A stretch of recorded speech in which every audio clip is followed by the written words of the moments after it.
a video on this bread mix. So I was watching one of my favourite channels, and he does low cost meal challenges. Goes to a different supermarket with a set budget and just buys lots of cheap food and see what he can do with it. I think it's fascinating. And he, instead of buying bread flour, he bought a bread mix and commented that the bread mix smelled rather yeasty, like there was a lot of yeast in the bread mix, which kind of got me to thinking. And it was a prove once it's a prove once bread mix, so you make it, prove it once, and then bake it, rather than the usual method of prove it, knock it back, shape it, and then bake it once it's risen again. So that got me thinking, could we actually add half this bread mix and then half just a normal bread flour to it, so half mix, half normal bread flour, and the right amount of water, and would there still be enough yeast in this bread mix to make some bread? So kind of cuts down on the price. I've forgotten how much that was, £1 and something for 500 grams, where this is about 70p for 1.5 kilos, but you've got to buy the yeast. So I was just kind of quite curious. So 250 grams worth of bread mix, 250 grams worth of strong white flour. Now I have got another video I want to do, because I have found that my bread's just not as, I'm just not as happy with my bread as I used to be, but this is going to be another video, and I kind of think it's because I'm using a cheaper bread flour. So I bought myself some better quality, stronger bread flour, Canadian wheat, so it's got a lot more, I'm getting sidetracked, aren't I? It's got a lot more gluten in it. But anyway, but I'm just going to use the cheap stuff for this, because that's the cheaper bread flour. Cheaper doesn't necessarily dictate that something's of poorer quality, and not as good, but it might do in this case. So I just, because we're actually seeing if we can cut down on the cost of this, if we can actually, we don't have to buy yeast, and we could just buy a bread mix and add our extra flour to it and bulk it out that way. Or if you've got a little bit of a bread mix left, if you've got like half one and you want to make more bread and you haven't got time to go out, could you just bulk it out with flour? That's kind of what I'm getting at. That's what the experiment is going to be. So 250 grams worth of the bread mix, 250 grams worth of flour, and then 320 grams worth of water, 320 millilitres, but there's not that much difference, and then a little bit of salt. I'll put the salt over the side of the flour and then the bread mix, and then mix in, and then we bring it together.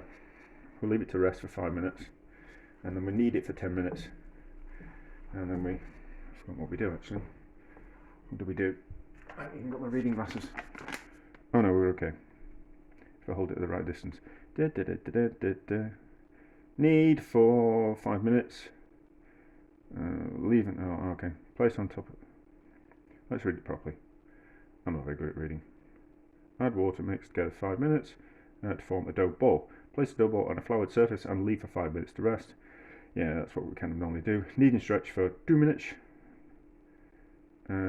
Mould into balls and rest for 5 minutes. So we'll need to knead it for 2 minutes. Seems kind of quite strange. Shape the dough and place it on a grease baking tray. Over 10, divide it into 10 small balls-ish. Cover with that cloth and leave to rise in for 40 to 60 minutes, and then bake. So yeah, it's only a rise once. So it only says to knead for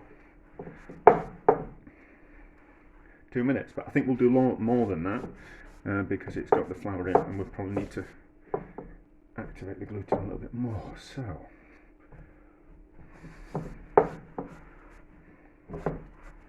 form into a ball like this, and then we'll knead off camera, but I'll just knead for 5 minutes instead of the 2 that it recommends, and then we'll put it in a proving basket and we'll see if we can bake it like a sourdough and get that nice split in the top of it. But anyway, but I'm waffling. But I don't think we should always just cut to the end product and the finish, you know, the type of, here's one I made earlier, add this to this and do that, and then finish off and do a minute video. I wouldn't really be interested in that myself, so I'm not going to make videos like that. So that will do. Seems we're going to mix, then it seems we're going to need it for 5 minutes instead of 2. But what we really need to do, what this stage actually does, is it allows the bread mixture stroke flour to completely absorb all the water, so it's completely saturated, and then it means that a bread dough will take in more water. So they call it resting, but it's actually, it's a French term for it, but it's actually to do with the water completely saturating the flour. But anyway, a bit sticky, but it'll be fine once we start kneading it. We have rested and then we have kneaded, and we now need to shape it. I had to add a little bit more flour. It was really sticky, so I think 320 grams this way. I think 320 grams worth of liquid is too much. I think 300 grams worth of liquid would be better. Did I get that right? Yeah, 300, yeah, it's 320 grams. So I think 300 would be better. Let's shape this and put it in the proving basket so you can see how sticky it is. So, we'll see how we go. See how my bread techniques have improved with sticky dough. So I don't want to use any excess flour. So what we're doing is we're rolling it and pushing the dough underneath, so it that kind of motion. So what you're doing is you're pushing the dough underneath. So it's not as sticky now, and it's starting to smooth out. So this creates tension in the dough, and tension is the thing that's going to make it explode when we slice it and bake it. So that's not bad. Soft dough, but it's not a particularly good dough. It's not very elastic, so we'll have to see what happens. So that in there like that, and then a little bit of flour on top, just in case it explodes into life and wants to attack the shower cap, which I'm using for the top of the proving basket. It's just reusable plastic, you know, and it's got a, they're really good because they've got a bit of elastic to them, so that you can put them over things, and you can reuse them and reuse them and reuse them instead of using a bit of cling film, which you then inevitably throw in the bin. And inevitably I will throw that in the bin at some time. Well, no, actually I'll go to the supermarket into their soft plastic recycling, but I certainly use a lot less plastic. Whoops, that's slightly overapproved, but it's worked. It's worked. So,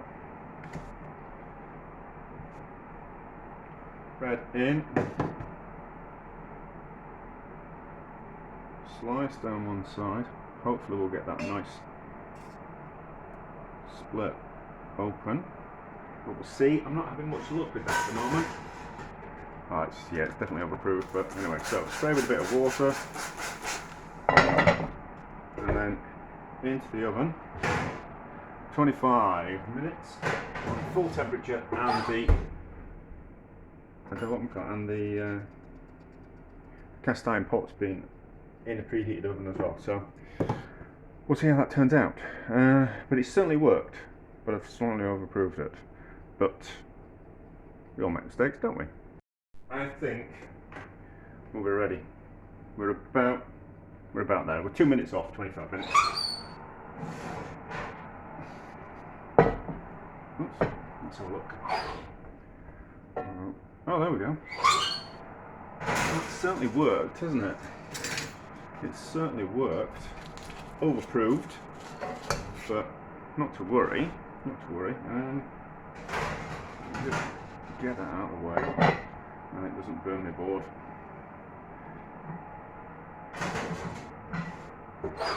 Safe that out of the way.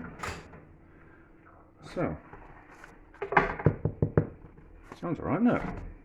Yeah, a lot of my bread's turning out like that at the moment, and I think it's down to the quality of flour that I'm using. Well, yeah, the quality of the flour. I think it needs to have a higher gluten content, more protein in it. There we go. So you want a bigger one of those, but I don't know why it's not doing it. But anyway, so that works. That works, doesn't it? We just need to cut into it. I think less water would have been a good idea, and it would have been a little bit firmer. But we'll let it cool, and then we'll see what happens. I'll try and dig out how much it costs for the bread mix, and then we can kind of do a count, and then I'll work out how much packets of yeast cost, and then we can do like a bit of a cost comparison. If it actually is cost effective to kind of buy a bread mix and bulk it out with extra flour, or it's just better to buy yeast or have a sourdough starter and buy bread flour separately. But anyway, we'll see what it's like when it's cold. Let's have a look at this bread. We're going to cut it straight in this. Let's cut it straight in the centre, and then we'll be able to get a proper idea of what it's like. Feels all right. Feels all right. Oh, that's okay, isn't it? That's not so bad. That's not so bad. That's not so bad. How's it taste? So let's cut off an end bit. It's slightly overapproved, but yeah, can't be helped. Nice and soft. It's got a little bit crusty, but not too much.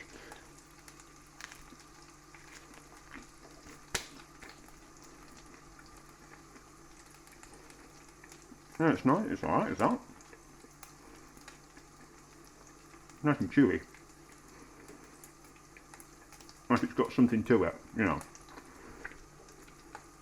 It's got a bit of a bite. It's sweet though. It's sweet. So I can tell that the dough mix has got some sugar in it, which is probably there because people have got a sweet tooth these days, or sweeter than it used to be, and it will help the yeast grow faster. But that's all right. So we can take a packet of a dough mix. Why can't I say a bread mix? Yeah, so we can take a packet of bread mix and we can cut it in half, and we can add the same amount of bread flour to it and make it go further. So I'll do the costs and I'll put it in the description, but I can't bother doing it at the moment because I'm cooking something else. So, but there we go. A success.